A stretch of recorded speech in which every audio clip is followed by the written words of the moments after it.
Olá, boa noite, tudo bem com vocês? Tudo tranquilo? Vandeco, Quênia. Então, hoje aqui eu já me mudei também nesse feriadão.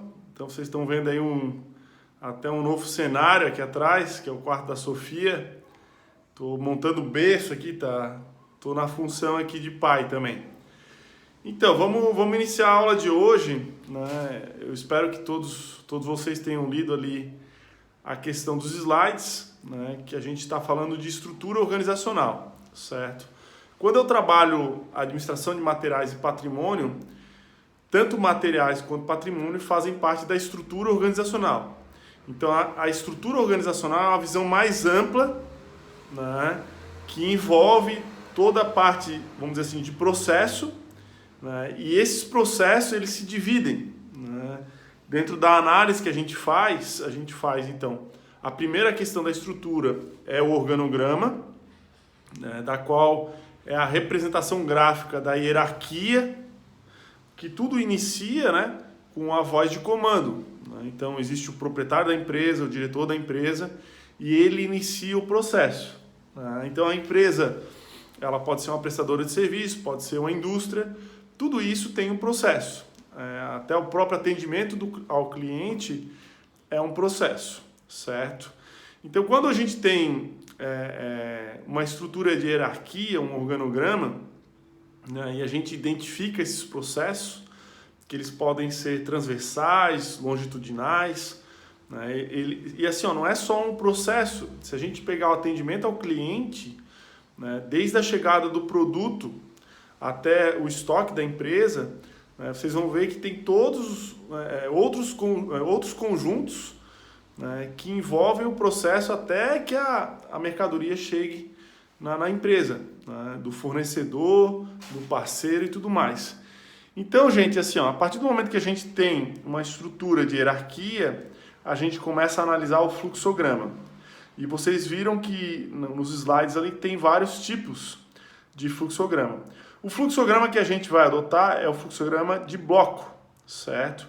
É um modelo que eu quero que vocês deem mais uma lida, deem mais uma olhada, porque é aquele modelo ali que a gente vai adotar. Se vocês deram uma olhada na matéria ali, vocês vão ver que tem até aquela época da régua. Existia uma régua, né, aquele papel quadriculado, que o pessoal fazia os processos. Hoje em dia é tudo pelo Word, Excel, até existem sistemas que fazem a análise dos processos, né? Então, quando você pega a estrutura, o fluxograma, a partir do momento que tu analisou a estrutura, o fluxograma, você vai para o layout da organização. E é aí, pessoal, que a gente chega no ponto, talvez que tenha mais a ver com a questão do turismo, que é o armazenamento de materiais, né? A parte, por exemplo, de um restaurante, a logística de um restaurante, né? Quando a gente pega esses materiais, por exemplo, a validade de um material, a questão, por exemplo, do preço dele, e a gente vai ver também a questão da curva ABC, que é a melhor forma de gerir estoques. Então a gente vai dar uma olhada, eu vou deixar um vídeo para vocês em relação a isso também, né? E também um conceito também que eu utilizo muito, que é o just in time, tá? Eu vou passar esses dois vídeos aí para vocês nessa semana ainda, ok? Depois disso que a gente analisa essas três esferas, o organograma, o fluxograma e o layout, a gente começa a entender o sistema de compras. Então, quando existe um sistema de compra, claro que você compra bem quando você compra barato, quando você consegue reduzir o valor da matéria-prima. E ao mesmo tempo também, se a gente pensar no turismo, existem os exemplos de serviço, né? Muitas vezes o serviço é tabelado por algum órgão que fiscaliza, um órgão de categoria. Então tem isso também, tanto para a lógica da indústria quanto para a lógica do serviço, certo? Então, finalizando isso tudo, né, vocês vão ver que no final a gente fala de manual, formulário, manual, que é uma parte mais burocrática, que é o registro da empresa. Claro que lá na disciplina de empreendedorismo, a gente trabalha missão e visão da empresa. Nisso, né, essa informação também é o início do manual da empresa. Então, a gente sempre parte da missão e da visão da empresa e por consequência vai para a questão estrutural. Notem, pessoal, que toda gestão de materiais, se eu pego um único material, por exemplo, vou pegar um exemplo aqui de um hotel, né? Se ele tem um restaurante e a gente analisa a questão do guardanapo, né? Ou ainda da toalha de mesa, todos os processos eles param, né? Justamente por não existir a toalha de mesa, né? Um guardanapo talvez não pare o processo como um todo, né? Imaginem assim, você vai preparar um prato e o prato principal, por exemplo, é carne e essa carne não está lá, né? Você para todos os processos. Você vai hospedar alguém e esse alguém na hospedagem reservou também uma janta, um jantar, pagou um pacote com um jantar. Notem que um processo ele impacta no outro. Quando eu trabalhei na Ambev, né, que eu fui trabalhar na Ambev, eu iniciei na área de marketing e depois trabalhei na área de logística, né?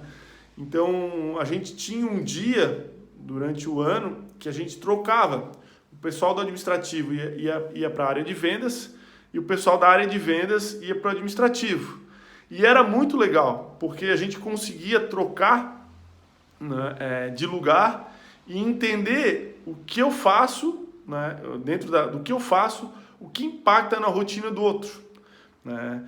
E assim vice-versa, porque a área de vendas, por exemplo, é uma área que eles querem agilidade, eles querem vender rapidamente, né? E já a parte administrativa não, ela quer o controle, ela quer ter o controle, porque ela precisa gerir o negócio e saber aonde está o produto, quando vai chegar, né? Quantas vezes, eu não sei se já aconteceu isso com vocês, mas de comprar uma geladeira, por exemplo, o vendedor dizer assim, vai chegar segunda-feira, e segunda-feira tu passar o dia esperando a geladeira e não chegar, né? E claro, às vezes o vendedor ele promete algo que não está no estoque.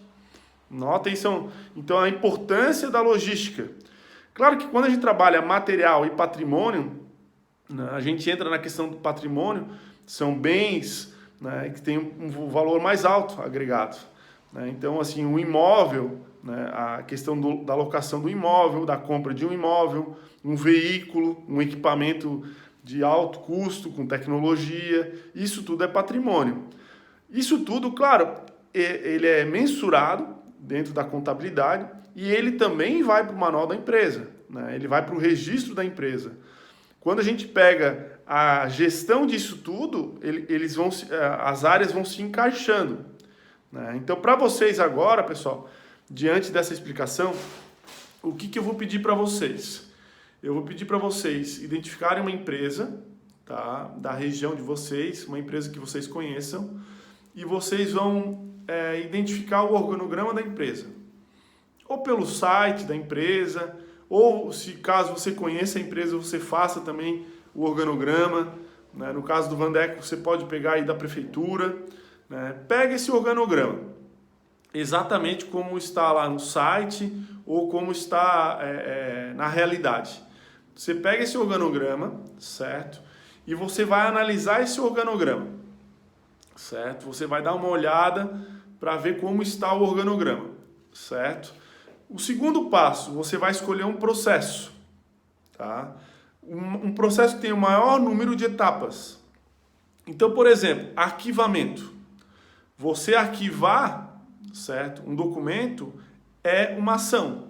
Então, a gente chama isso, né, de processo de arquivamento.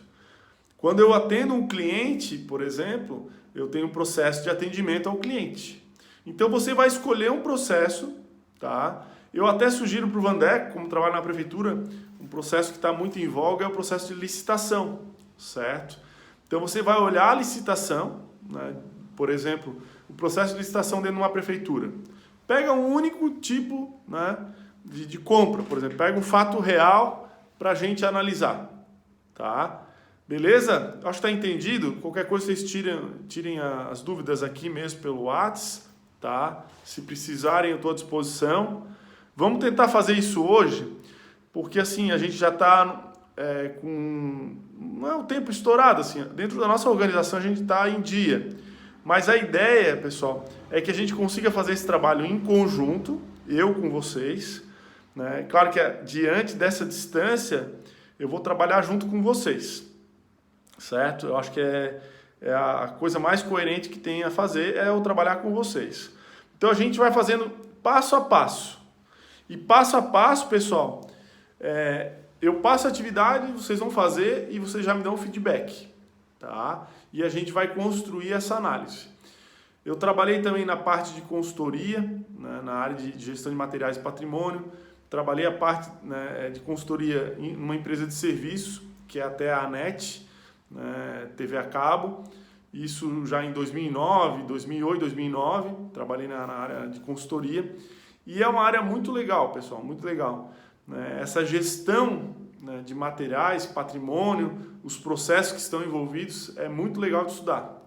E a gente, às vezes, muda um detalhe que vira um efeito cascata e dá um up muito bom para a empresa, aumenta muito mais o desempenho dela, seja desempenho financeiro ou até na questão do fortalecimento da marca. Beleza, gente?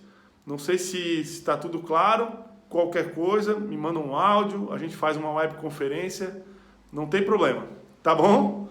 Um forte abraço aí para vocês e tamo junto, um grande abraço.